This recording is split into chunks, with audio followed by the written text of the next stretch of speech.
Hi guys, আমি আবারও চলে গেছিলাম পেডিকিউর করাতে। আমাদের বাড়ির নিচেই করেছে। তো ওই যে দেখছো দিদি ওই করায়, তো দিদি আমাকে চাও খেতে দিয়েছিল। একটা পেডিকিউর করাতে চা খেতে দেয় আমি দেখিনি, কিন্তু দিদির বিহেভিয়ার কথাবার্তা এতই ভালো হচ্ছে কি বলবো।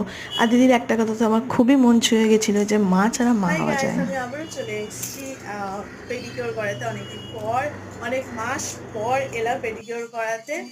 একদম আমার বাড়ির নিচেই একদম খুলে গেছে, তো একদম নো টেনশন। তো দিদি এতই ভালো যে আমার মানে ইচ্ছে করলো ওর সাথে তোমাদের সাথেও পরিচয় করিয়ে দেওয়া। কথাবার্তা বিহেভিয়ার ভীষণ ভালো, একদম মাইডিয়া। তো এই যে দিদি একদম জায়গাটা বলে দাও, কোথায়? কসবা রথতলা। আর সেলুনের নাম হলো রয়্যাল চাম সেলুন। আর ফোন নাম্বারটা দিদি ম্যামের থেকে ফোন নাম্বারটা নিচে স্ক্রিনে চলে আসবে, তোমরা কন্ট্যাক্ট করে নিতে পারো, আর আমার ফার্স্ট কমেন্টেও থাকবে। টাটা।